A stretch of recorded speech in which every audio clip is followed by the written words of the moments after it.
came out today because I've heard tragic stories about this Parcc assessment, and I wanted to take it firsthand so that I could see and be able to tell my own story about it.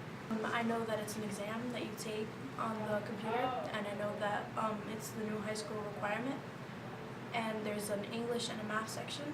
I know that I was actually one of the students that tested the Parcc when they were first coming out with it, and sitting at a computer for 2 hours is not fun. I took a pilot program last year where I was part of the first group of students who ever took the Parcc. It was practice, and it was really confusing. A lot of the wording was confusing, and a lot of students gave up midway through and just left the room because it was only a practice. But I think that there's a lot of frustration around the questions. Alright, so what you're going to do now is choose a test you would like to take. 3rd grade, 4th grade, 5th grade, all the way up. Language arts or math, and we're going to just do a test process for about 20 minutes just to see how it goes. Alright, remember this doesn't count. This doesn't mean you're really, really smart or really, really not. It's just, we're just trying on the test, all right?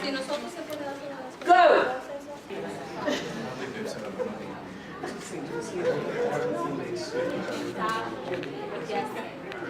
How many times?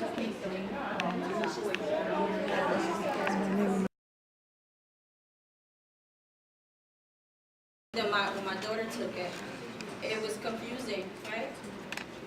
She said so. But it was confusing. I can see it was confusing. And it made it easier when I was sitting there next to her, kind of guiding her. But when she was doing it by herself. So let me just ask the adults who were working with children, did you feel like you were facilitating the process?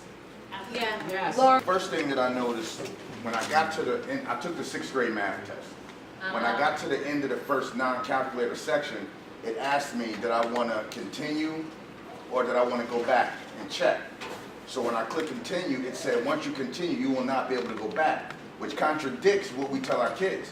If you don't know something, skip it. Do everything you know and go back. So if you click that wrong button before you go back, all of those answers are wrong. Then I found myself working on a problem that I didn't take the advice I give kids. Skip it and keep going. I was working on the problem for about 7 minutes because I wanted to make sure it was the right answer. And then when you came out and said, okay, we want to go in and talk, I'm like, oh man, I'm in trouble. I didn't do well on this test. Another thing, in the middle of the test, it can freeze up. Now what do you do? And I'm talking on the technical term. The other is special needs have a little more instruction. There's somebody with them. General needs students don't. But I'm suggesting that the time block that's allocated for general special needs be also allocated for general knowledge students. And I'm also making a suggestion that you have at least 3 computer techs or computer savvy people in the room so they can accommodate the students.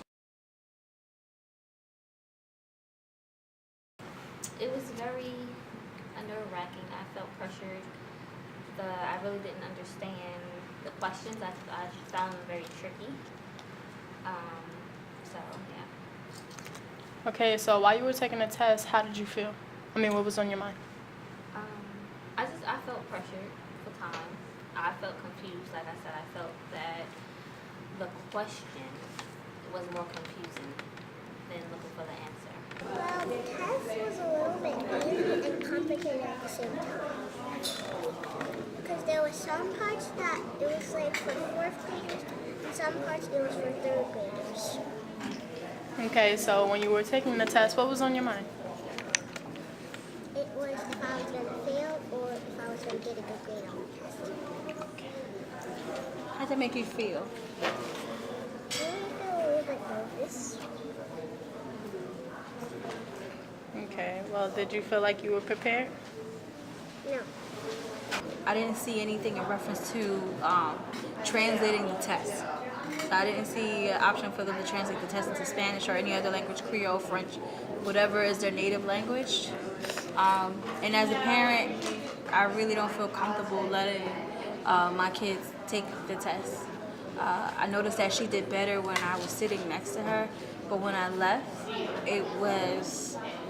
she struggled.